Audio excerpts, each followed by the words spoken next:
Аузы дуалы елдің азулы ақсақалдары Бекболаттың үйіне қарай бет алды. Сау өте қалған күтпеген қонақтар бәйбішені біраз састырды. Шай қойып әуре болма бәйбіше. Бекең қайда? Бекең бесін намазын оқып жатыр. Қазір келеді деді бәйбіше. Тездетіңдер, ақсақалдарға сабадағы салқын қымыздан құйыңдар, шөлдерін бассын деп бәйбіше келіндерге тапсырма беріп жатыр. 12 қанат ақ ордада отырған ақсақалдардың ортасына қаба сақалы кіндігіне түскен 60-ты алқымдап қалған қаз дауысты Қазыбектің ұлы Бекболат кіріп келді. Ассалаумағалейкум ағайын. Аманшылық па? Суыт жүрсіңдер ғой. Құдай бетін әрмен қылсын.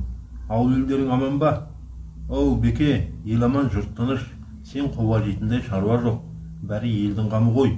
Ақсақалдар ақылдаса келе алдыңа келуді жөн көрдік. Сенің әкең бозбала шағында қалмақтың ханы қалдан серенді тілменен тәнті қылып, сұрағанын соғыспай алды. Құл болған ұл мен күң болған қызды, қолды болған малды елге аман-есен қайтарды. Жау да болса қалмақтың ханының батасын алып, ықыласына бөленді. Содан бастап қаз дауысты Қазыбек атанды. Сыбағасы егізден болды.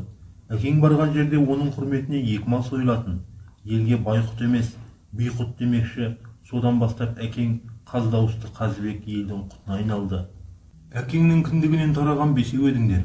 Қатынға еге болатын 4 ұлым, елге еге болатын Бекболатым бар деп, тек әкеңнің батасы саған бұйырды. Сол батамен мына елді 40 жылдан бері майдан қыл суырғандай шашауын шығармай басқарып келесің. Бияға, көңіліңе тисе де айтайық. Тумақ бар да өлмек бар. Жұмыр басты топырақ басқан пенде талқаны таусылған күні бәрін тастап кете барады. Жаратқан жап бар иеміз, пұлсыз берген жанын құнсыз алар. Жасың болса пайғамбар жасынан асты. Көзіңнің тірісінде айтып кет, көңіліміз күпті болмасын. Елдің тізгінін қай ұлыңа бересің? Мазалаған осы ойдың жетегі бізді осы үйге алып келді. Не дейсің аузы дуалы абызым деп ақсақалдар жағы бидің аузына қарады. Бұл ой биді де біраздан бері мазалап жүрген.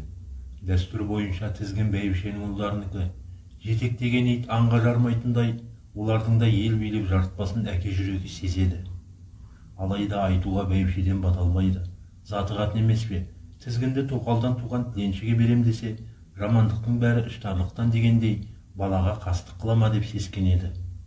Тобылғымен ысталған сарғымызын саптаяқпен сапырып отырған бәйбішесінің тұсына қарап сөйлейін деп еді, бәйбішенің сілеусіннің көзіндей сығырайған сұсты жанарынан бията іркіліп қалды.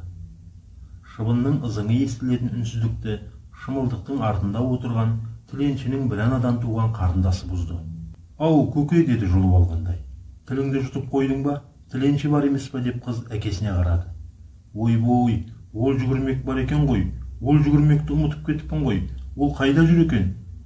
Тіленші ауылдың балаларымен Нұраның бойында қой бағып жүр, деді қыз. Қымыз ішілген кеселерін дастарханға қойып ақсақалдар бата қылды. Соңынан бәрі өре түргеліп Нұраны бетке алды. Өзеннің бойына қойды өргізіп жіберіп, жалаңаш денесін күн қақтаған 9-10 жасар балалар бір-бірімен алысып ойнап жүр екен.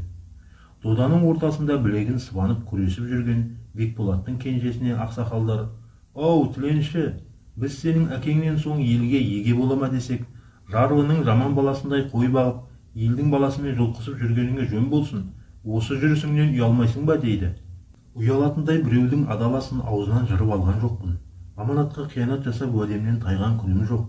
Сөзге тұрмай тайқып кеткенім тағы жоқ ақсақалдар деп аптығын әрең басты бала. Әкем Бекболат атақты абыройлылармен, бай-бағландармен таңды таң құрып әңгіме айтады. Алдарына кең дастархан жайып, иықтарына құндыз шапан жауып, астарына ат мінгізеді. Ал қарапайым қара халық болса, әкемнің қату қабағынан алдына қаймығып бара алмайды. Дастарханның басында бірге отырмақ түгілі жанын жегідей жеген сұрақтарына жауап та алмайды. Менің бүгінгі ісім, ертең ел тізгінін қолға алсам, кешегі өзіміз бірге алысып қой баққан тіленші ғой деп, мына қарапайым қара халық алдыма жөн сұрауға емін-еркін кірсін деген ниетім ғой. Баладан дананың сөзін естиміз деп ойламаған ақсақалдар біраз іркіліп қалды. Қасқадан қасқа тумаса да төбел туады деген осы сөзді құлағы тесік құлдың баласы айта алмас еді. Тек татаның баласы екеніңді көрсеттің тіленші. Асылдың сынық едің, тектінің сідік едің. Мінезіңнен дәметпейміз, сүйегіңнен дәметеміз сенің. Тіленші, аталарыңның ботасын алма, батасын ал.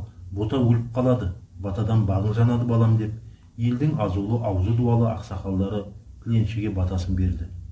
Жан жағына шоласын шашып, атқан таңдай арайлап келе жатқан бала бидің тағдырын елдің игі жақсылары осылай шешкен екен.